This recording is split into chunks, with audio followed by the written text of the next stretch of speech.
This is New York in Slow English. Hi everyone, and welcome to part 2 of the passive voice.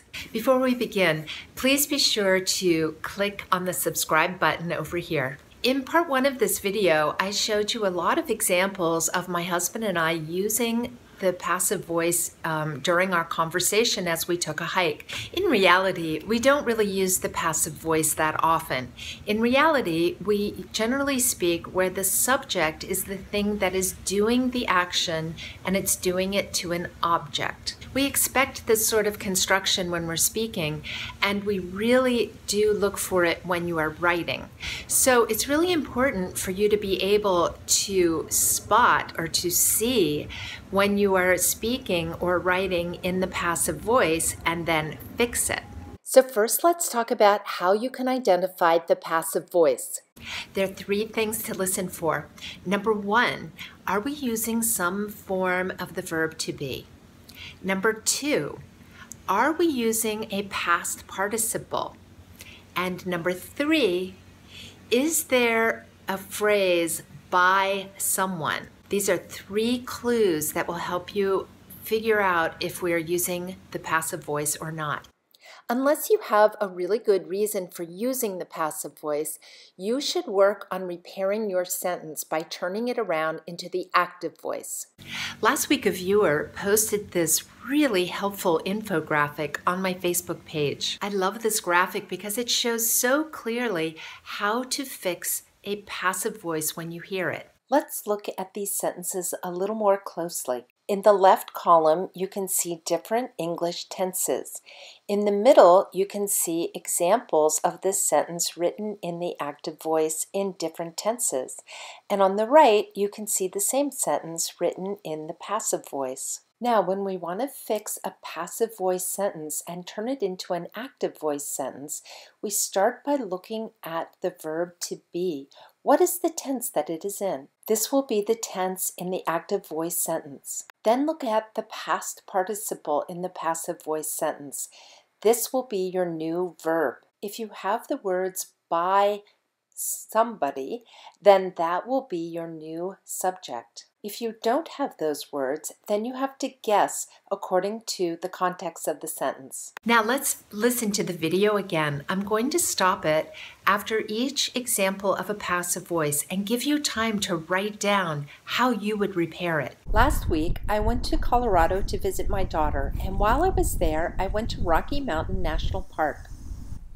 Even though it's May, it's still very wintry there, and the road was closed because of all the snow. Wow, looks like the road is closed. The road is always closed in the winter. Here's our first truly passive voice sentence. How would you fix it? We know that the sentence is in the present tense because the form of to be is in the present. And we know that the active verb is going to be the word close. Do we know who the subject is? Not really, but we can guess that it's the park. So the sentence would be, the park always closes the road in the winter. All right, now you try the rest. I'll stop each time and give you the correct answer. They close the road pretty much from October till June. Looks like the road is still being scraped for snow.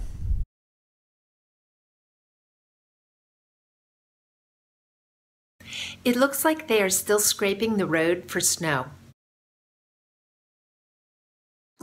All the hiking trails were buried by the snow, so we decided to just hike the road instead.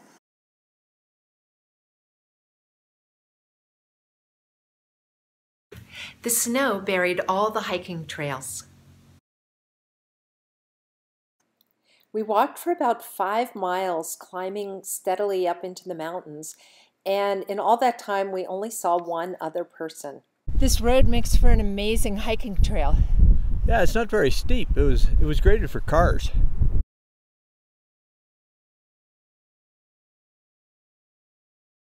They graded it for cars. We're almost to the tree line up here, and there's a lot of damage out here from the beetle that bites into these trees. Look at those trees. They've been chewed on.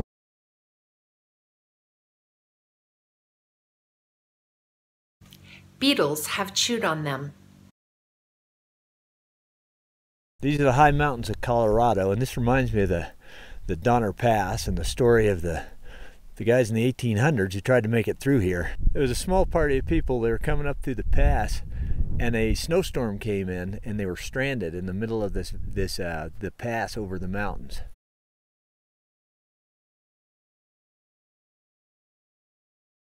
The storm stranded them in the middle of the pass over the mountains. They got horribly snowed in.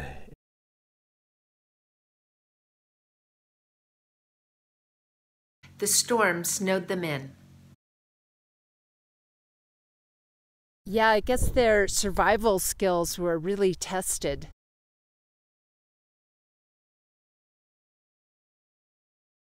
The storm really tested their survival skills.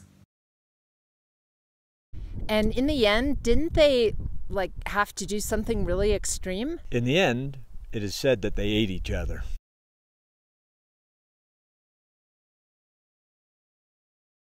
Some people say that they ate each other. We definitely have some snow up here. Hey, it's great out here. The sun's out, and we're rewarded for our efforts.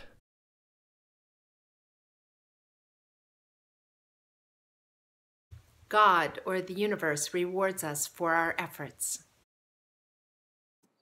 We took this little trail, which luckily had been broken by somebody in front of us.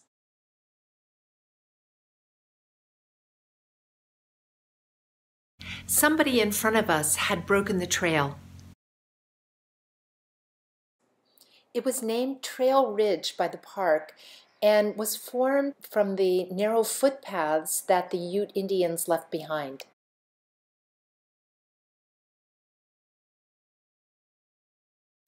The park named it Trail Ridge.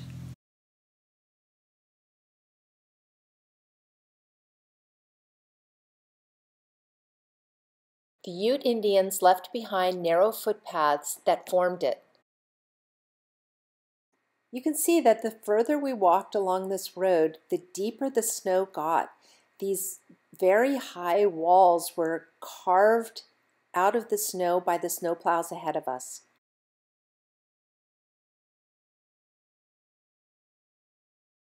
The snowplows ahead of us carved the high walls out of the snow. I love my new boots. Can you imagine? Only moccasins were worn by the Indians.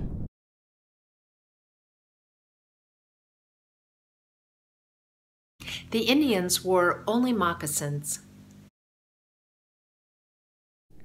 I can see them working on the road up ahead. I wonder if the road will be opened by June when all the tourists start to come back.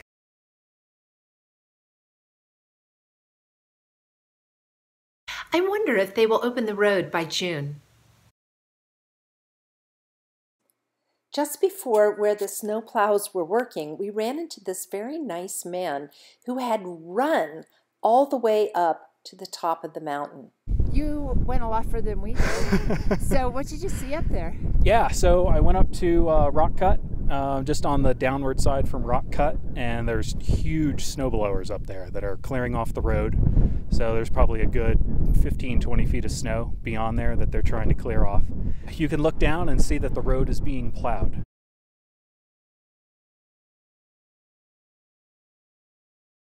You could look down and see that they are plowing the road. All right. All right, see you later. Take care, have fun. Thanks. We knew that soon the road ahead of us would be blocked by snow, so we turned around at this sign and headed home.